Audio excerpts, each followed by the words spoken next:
are muted, please. Oh, where am I here? Yeah. Councillor, well done.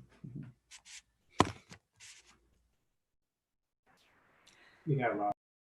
All right, we're streaming live now, so well done. Right. Welcome to the Constitution and Ethics Committee, Tuesday, the 30th of June, 2020. I would like to begin by welcoming those members of the public and press who are watching the live stream of this meeting via the Council's website. Members, you are by now aware of the need to keep your video camera switched on for the duration of the meeting and to keep your microphone muted, except when I invite you to speak. Please click the raise hand function if you wish to ask a question or comment. There is always a risk that we may run into technical problems, and we'll ask for your patience if we do. Should this occur, I will declare an adjournment while the fault is addressed and the public broadcast will be paused. If it is not possible to address the fault, the meeting may be abandoned until such time as it can be reconvened. Finally, I would remind members and officers that all virtual meetings will be recorded. Members, I will begin by calling the names of all members of the committee to establish your presence. Please confirm your presence, so unmute yourself and then please remute. Councillor Connor. Present. Thank you. Councillor Harford. Present. Councillor Hickford. Present. Councillor Jenkins. Present. Councillor Kindersley. Good afternoon, everybody. Councillor Reynolds. Yes, present. Councillor Scott. Yes. I had my hand on the thing. Yes, present. Hello. Thank you, Councillor Scott, and myself, Councillor Everett. First of all, we go to agenda item number 1, which is election of vice chairman stroke woman. So could I ask for nominations for a role of vice chairman stroke woman of the committee, please? Do I have any nominations? Right, Councillor Hickford. Thank you, Chair. Yeah, are we doing the blue hand? You are doing the blue hand, yes? I've got you down here. Great. Okay. So I would like to propose Councillor Kevin Reynolds again, please. I think he did a good job as vice chair last year, and I'd like to propose him again for this year. Okay. Do I have a seconder for this? Councillor Harford. Happy to second and echo the words of my colleague. Okay, thank you. I don't appear to have any other nominations.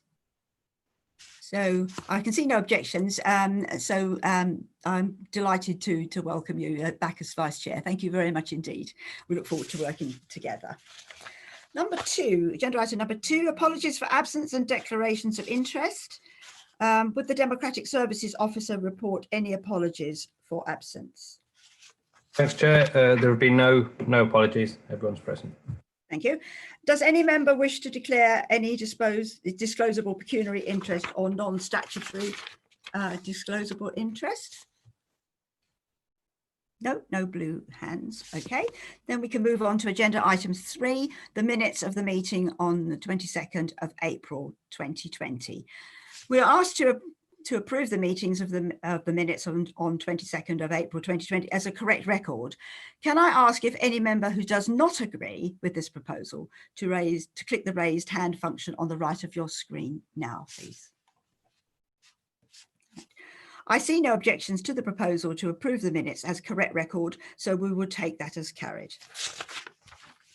We now move to agenda item number 4. Decision review process, and this is going to be introduced by Michelle, and we are being asked to consider changes to the decision review procedures set out in the Council's constitution. Michelle. Thank you, Chair. I'll focus on section 2, the main issues. As you recall at your last meeting, in welcoming the establishment of the Environment and Sustainability Committee, you also discussed whether their delegations were strong enough in relation to climate change issues, and if you needed to strengthen that by introducing a decision review process for that committee, where it could actually call in the decisions of other committees if they felt that they were likely to have negative impacts on sustainability or climate change. So this is what this report actually sets out. I've drawn attention to what currently exists. There is a detailed template for committee reports, which does make reference to the environment and has specific sign-offs. If you were minded to introduce this change, then you would need to make changes to the Constitution, and you'll see at 3.4 the proposal to enable the environment and sustainability to actually have that decision review power. And the changes are laid out in appendices 1 and 2. The other issue I need to draw your attention to is that the decision review process is based on half the committee asking for a decision review. Following the decision taken by full council to increase the numbers for general purposes committee to 17, it means that we also need to increase the number from 8 to 9 for calling for a decision review process for general purposes committee. Chair, that's my introduction. Thank you very much, Michelle. Any questions of Michelle? Right, so any members wishing to ask a question or make a comment, please use the raise hand function to indicate this, please.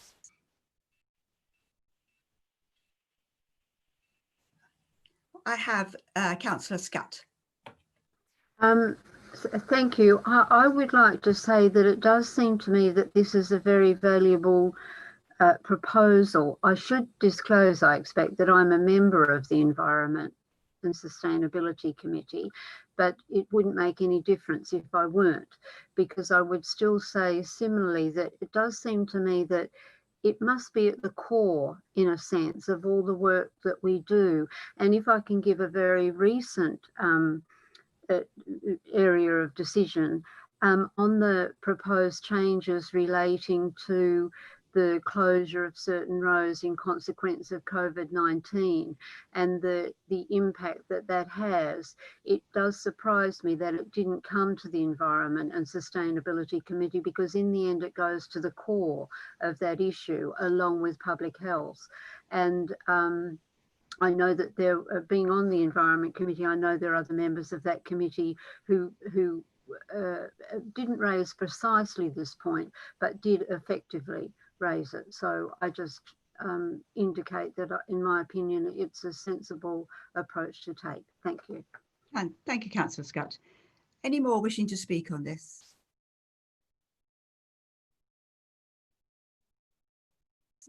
No, I have no blue hands on.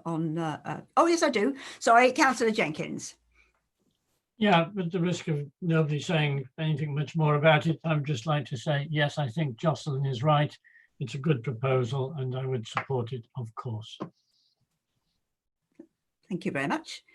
So can I check whether any other member of the committee wishes to speak before we move to the vote? Oh, sorry, Councillor Hickford. Yeah, thank you, Madam Chairman. I'd just like clarification, if I could, how much this is actually embedded in the committee system at the moment, because I was looking at Appendix 3 and etc., and we have net zero carbon emissions, etc., etc. I would have thought that this is embedded throughout the council now anyway, because of the motion that went to full council. And I'm not quite sure who could answer that. Could either Michelle Rowe or Fiona McMillan answer that one for me, through you, Chair? Yes. Yes, of course. I'm happy to step in at this point. Basically, the scrutiny itself is inherent within the committee process. So you don't actually have to have a decision review or call-in process with a committee system. And the second point that you, the other point you raise is, if you look at the template for policy and service committees, there is reference to the environment in that. So the expectation is that any report author preparing a report for any policy and service committee would need to take those into account and would be actually challenged by their relevant executive director who signs off all reports, whether that had actually been done. If I could come back, please, Madam Chairman. Yes, of course. So thank you, Michelle Rowe, for answering that. So therefore, from what I'm seeing in front of me, I understand the concern of members, but it does seem to me that this is already embedded in the council structure, and therefore this would be yet another layer which is superfluous. And so I don't think I could actually support this particular recommendation. Thank you. Councillor Jenkins, do you want to come back on that?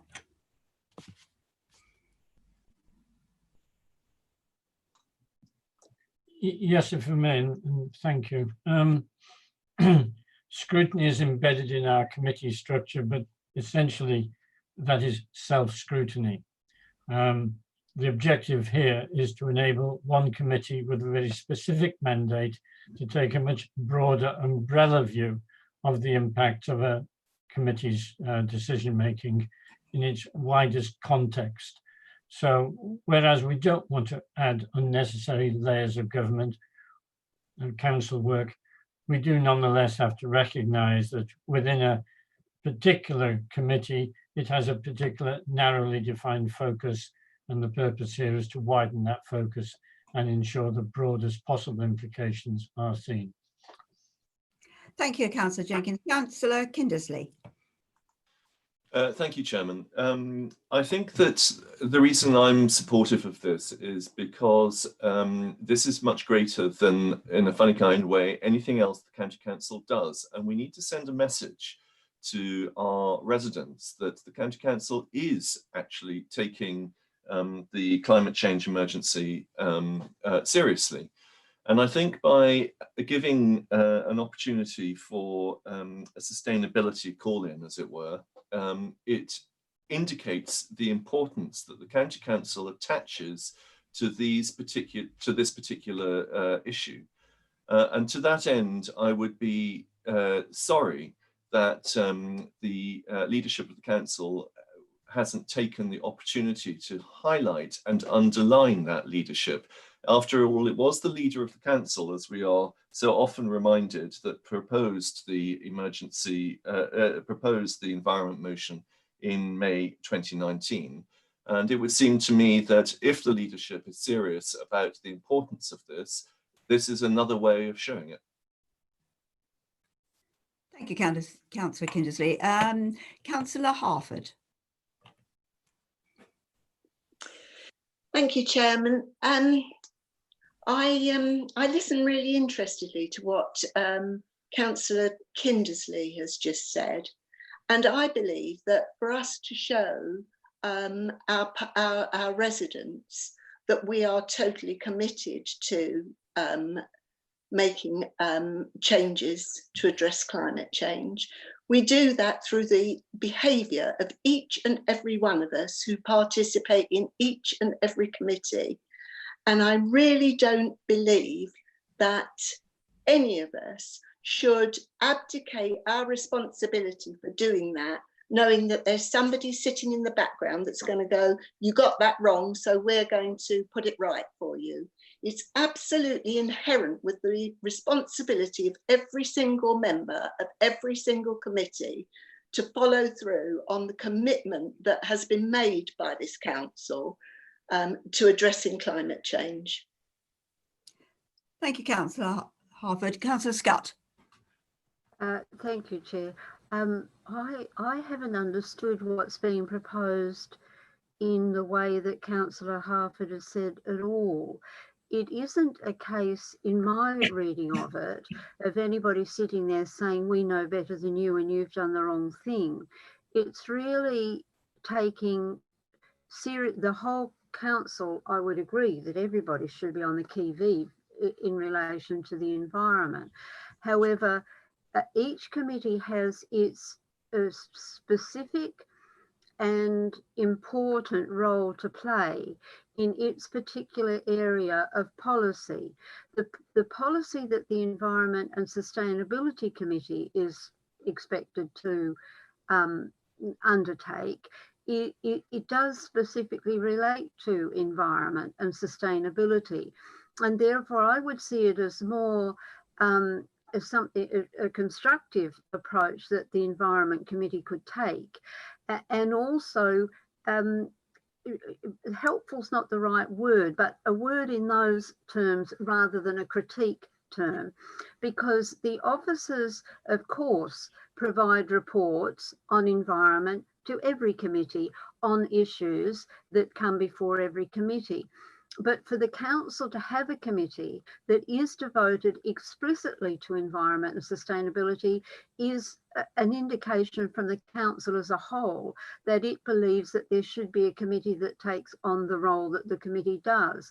And therefore, I really would be surprised if other members would see it as the committee endeavouring to be a scrutineer in a critical way or in a negatively critical way. And I think perhaps on reflection, when Councillor Harford's got further time to consider it, she, I would hope, would see that all the members of the Environment Committee would not be, we know better than you, but would be cooperating in a way to facilitate each committee in terms of the providing them with information on which they could make their final decision. Thank you.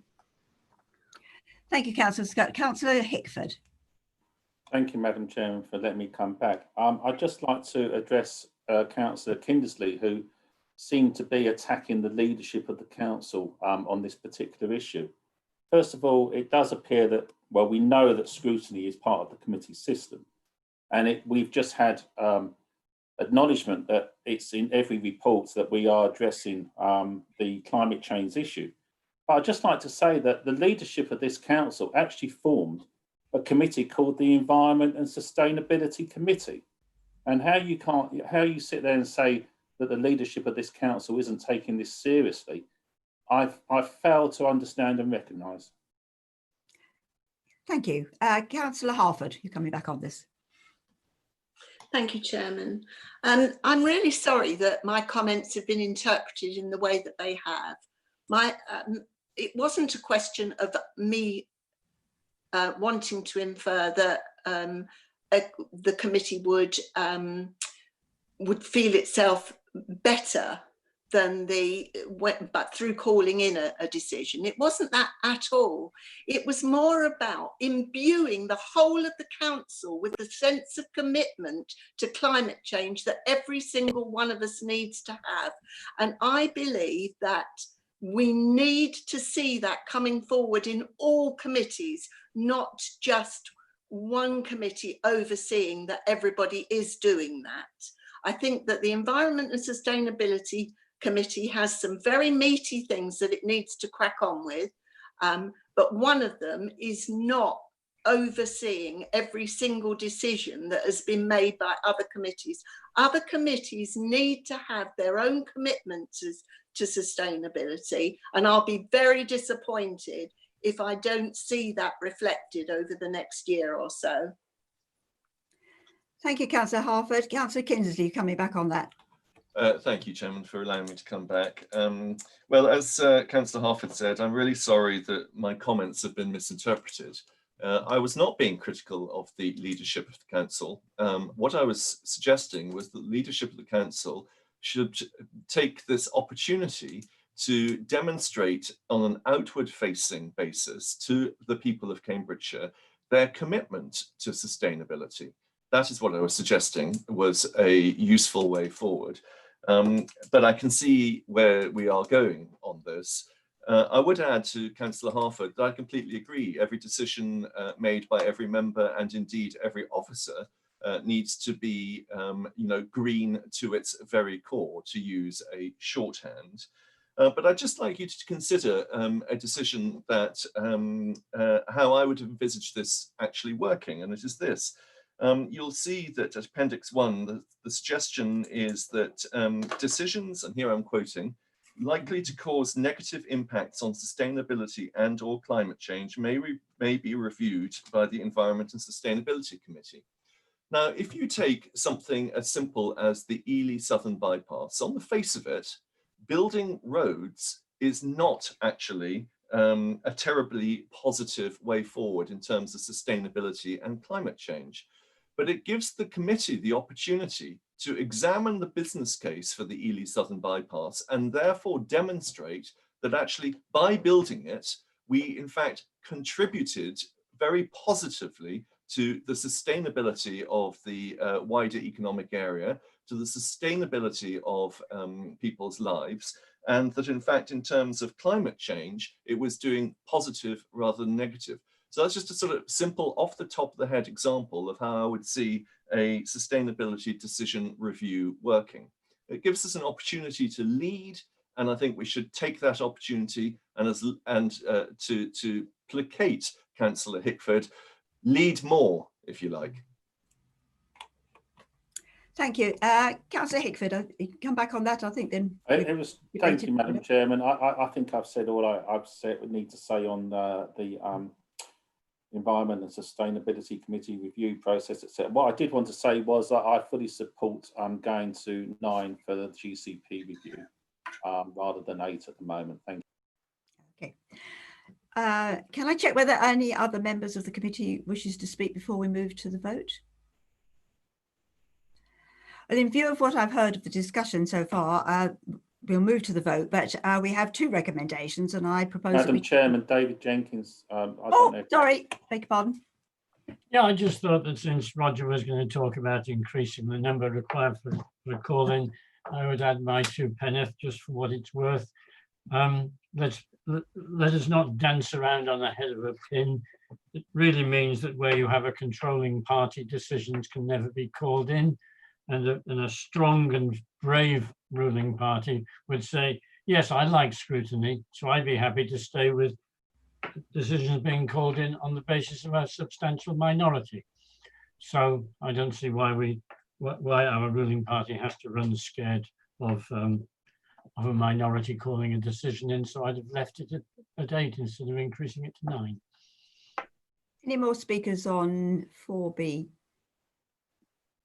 Okay, so we'll now move to the vote, but based on what I've heard so far, what we'll do is we'll take them separately. So first of all, we're going to look at the recommendations for A, consider amendments to the Constitution as set out in the appendices 1 and 2, and recommend any changes to the full council if appropriate. So I'm going to move to a vote on this. So I'll now ask each committee member in turn if they agree with the recommendation. We're looking at 4A. Please unmute your microphone to respond. So on 4A, Councillor Connor? No. Councillor Harford? Against. Councillor Hickford? Against. Councillor Kindersley? For. Councillor Jenkins? Carefully considered. 4. Councillor Reynolds? Against. Councillor Scott? 4. And myself, Councillor Every, against. So, Nick, can you tell us the result of that vote, please? Yes, Chair, that's 5 voting against and 3 in favour. Thank you. So the motion's lost there. So 4B, recommend to full council an increase in the number of members of General Purposes Committee required to initiate a review of a decision taken by a Policy and Service Committee from 8 to 9, and that also appears to require a vote. So I'll ask again, we're looking at 4B. If you could unmute to respond. Councillor Connor? Yes. Councillor Harford? 4. Councillor Hickford? 4. Councillor Kindersley? Against. Councillor Jenkins? Against. Councillor Reynolds? 4. Councillor Scott? Against. And myself, Councillor Every, 4. Can you give me the outcome of that vote, please, Nick? That's 5 in favour and 3 against. So that recommendation goes forward. Thank you very much indeed for that. So we move to agenda item 5, and this is the consultation on the draft model code of conduct. So, which I'm sure you've all read, and I know some of you have already made comments on. So could I ask the Monitoring Office, Fiona, to introduce the report, please? Thank you, Chair. As you know, the Committee on Standards and Public Life produced a report on the 30th of January 2019, some time ago, recommending that the Local Government Association should create an updated model code of conduct in consultation with representative bodies of councillors and officers of all tiers of local government, and following the recommendations on the Committee on Standards and Public Life report. The Local Government Association wrote to all councils on the 18th of February this year to provide an update on progress with updating the Model Code of Conduct. And they had agreed at its board meeting in September last year to commence a review of the code ahead of central government's response to the recommendations in the report. So it's key to note that central government are the people that asked the Local Government Association to commence this review. The first stage of the review was a gathering of views and good practice examples. There was a series of workshops that were held in January this year.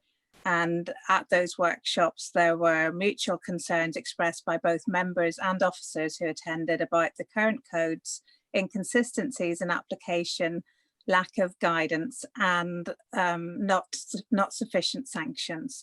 The Local Government Association set out the next stages of the review process and said they were going to send the draft code around to authorities, and they wrote again on the 20th of March, attaching a draft code and saying that they were going to start a consultation process. Unfortunately, that obviously coincided with the start of the COVID lockdown, and the actual consultation document itself wasn't attached to the code. It was going to follow very shortly, and then it didn't until very recently on the 9th of June, when it launched the consultation properly and attached the consultation, the questionnaire, which you can fill in online. We've got a PDF of it on the papers, and the consultation will run for 10 weeks from the 8th of June till the 17th of August. So the first step for the committee is to decide whether it wishes to send a collective response on behalf of the Constitution and Ethics Committee, representing the council as a whole, or whether it wishes to say that this is a matter for individual members to respond to at this stage, and officers, and that we'll look at it in more detail when the final version of the code is attached as to whether or not the council wants to adopt it or not. So if you are wanting to send some kind of a collective response, I will then proceed to go through the draft in more detail with you today. So that's really the first thing I'd like your guidance on, please. Oh, thank you, Fiona. Councillor Hickford. Oh, crikey, I didn't realise I was first. Yeah, thank you. Yeah, I've looked at this, and I actually like an awful lot of it. But from what the monitoring officer's saying is, do we want to do a collective response, or do we want to do individual responses and then look at the outcome? I personally think it will be extremely hard for us to have a collective response on certain things. And I do think it would be of more value for people and individuals to write in. I certainly would like to do that to make sure that all my points are included, and not that some are dropped because it's a collective review of the council, etc., etc. So I think, and actually it might be better way of doing things, that everyone sends in their own views, so they're all heard, and something comes out, and then we look at it then and decide whether it's suitable for us or whether we need to do any changes specifically for our council. So I think that's what I would like to do on this, and that's just answering what the monitoring officer just asked. So I'd like to do things individually to start with. Okay, thank you, Councillor Hickford. Councillor Kindersley. Thank you, Chairman. I don't see any reason why the County Council cannot submit an intelligent, brisk, truncated and brief version of a code prepared by our own monitoring officer, because I feel that that's the only way that we're going to have a code that ends up being manageable by all the other county councils and district councils. So this is an opportunity for us to lead from the front.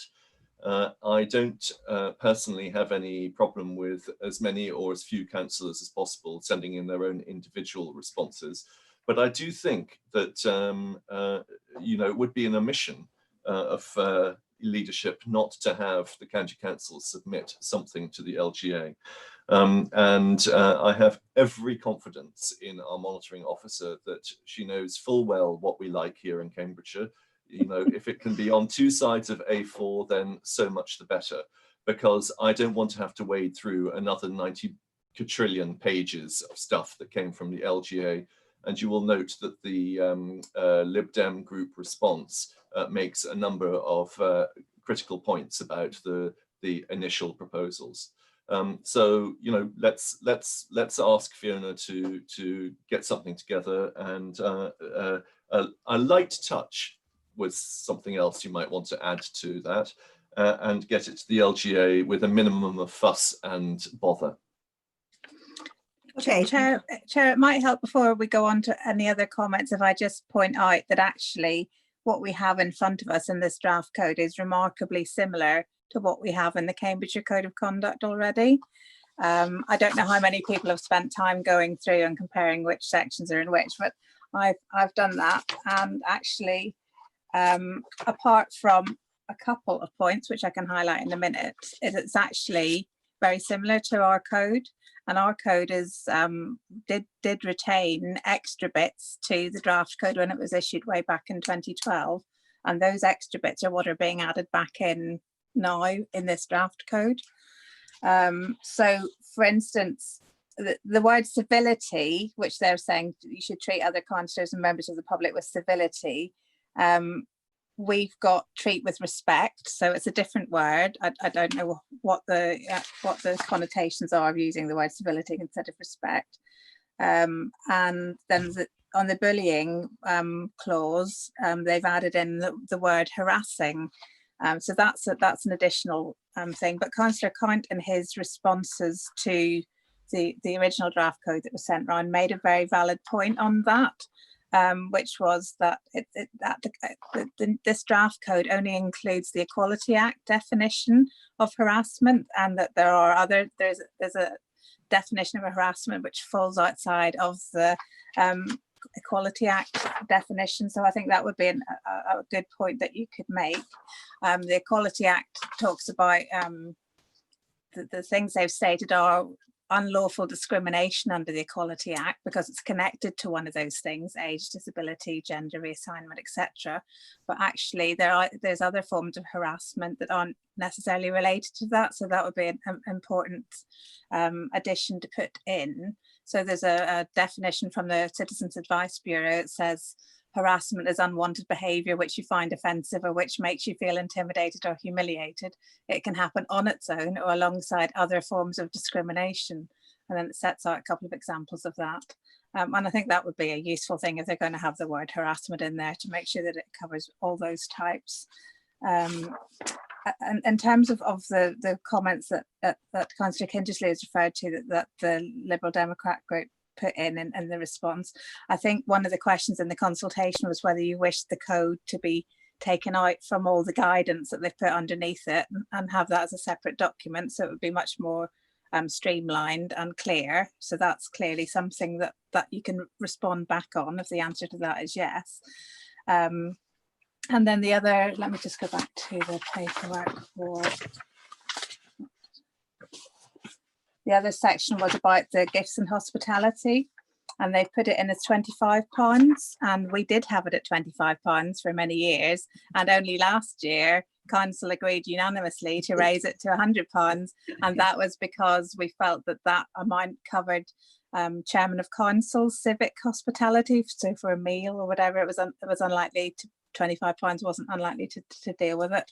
So we'd only just recently changed that. But otherwise it's actually very similar to our current code.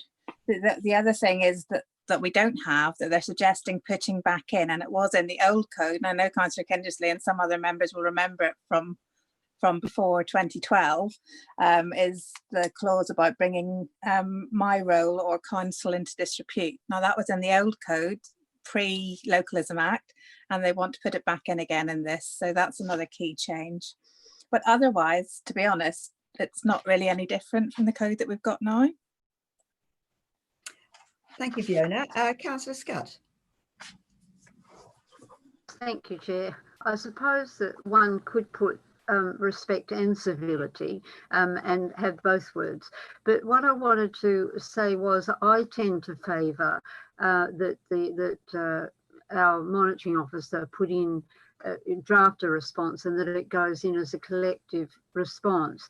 But I'm wondering if that were to be agreed to, surely that would not preclude individual councillors from this council from responding as themselves, would it? Or would that be seen as, first of all, is it possible to do it? And secondly, would it be seen as contradictory in some way? No, it's perfectly possible to do both. And in fact, I think it's probably encouraged by the LGA because they understand that councillors are going to have different views. It can be quite controversial, the code of conduct, as we all know, and people can have quite strong views on it, and it's quite difficult to reach consensus. So it's not, also the point is that it's not just for members to feedback on, it's for officers as well, because they'll have their own experiences that they want to share. Councillor Scott, is that okay? You're happy with that? Any other members of the committee wish to speak before we move to the vote? Councillor Jenkins. Thank you, Chair. Look, we are members of the LGA. It is our body. I think we owe it to them to give them a response. It's what being member of a group is all about, participation. I also would like to echo what Sebastian was saying about leadership. If we're able to submit suggestions and proposed changes which improve the code, simplify it, make it easier to implement, that's a good thing, and that will reflect well upon us. So we're members of the LGA, let us participate. Thank you, Councillor Jenkins. Any more speakers on this? Okay, well, we need to move to the vote. Now, there were dissenting speakers on that, but the first recommendation was to note and comment on submissions from members relating to the draft model code of conduct, which we've done. But the second one, B, is to consider whether it wishes to submit a response to the consultation on behalf of the council, and then recommend C is dependent upon that. So I'd just like to ask whether if you wish not to agree to B, whether you could indicate that on the blue hands, and then we could go to a vote. So anybody not agreeing with B? Right, so it looks as if there's general support, general consensus and reported recommendation. So Madam Chairman, so I've got my hand up. Oh, sorry, beg your pardon. Oh, so I believe you were saying, okay. Right. Was there general consensus that we wish to submit a collective response? And obviously I've spoken that I feel that it should be individual responses and we look at it at a later time. So that's why I put my hand up. I think that's what you were asking. That's right, but nobody else has put their hands up, so I think there is a general consensus. So if we can take them as a block, then we've also already done one, and B, consider whether it wishes to submit a response to the consultation on behalf of the council, and if so, authorise the monitoring officer to prepare a response in consultation with the committee. Okay with that, Fiona? Yes, I think if you want me to come up with some kind of generalised response from the council on behalf of the committee and circulate that to members for agreement via email after the meeting, very happy to do that. I would just ask if there's any other points that committee members feel they would like me to put forward that aren't in this list, because I don't think we've got anybody from the committee as such on the responses that we've received from members. If they want me to include anything, then please send that to me via email, and I'll include that in a draft response, and then you can feed into any other comments before I send that off. We've got a little bit of time, so till August to do it. And if we can put a mechanism to encourage individual members and staff, obviously, yes, to respond to that so that they know they can do both, I think that would be really helpful. Thank you very much indeed. So, sorry, Councillor Hickford, have you still got your, yes? No, thank you for letting me come in on that. And thank you for saying that last bit, which is what I think is so important, is that every member actually looks at this, and if they feel strongly enough, they do write their own comments, instead of just relying on a generalisation or a summary from the monitoring officer. So I'm pleased you said that. Thank you very much. And that was the steer of what I was trying to get across. So thank you. Yeah. So we'll ensure that goes round to every member, and probably all the senior officers, maybe, or all officers. I'm not sure. What do you think? Should be all officers consulted on this? Probably, yes. And just send them the link to the consultation with the deadlines and ask them to put their own response in. Okay, right. In that case, we can move on to the Constitution and Ethics Committee agenda plan. And the next meeting is in September, would one believe? So, Michelle, do you want to make any comments on that? 29th of September is the next meeting.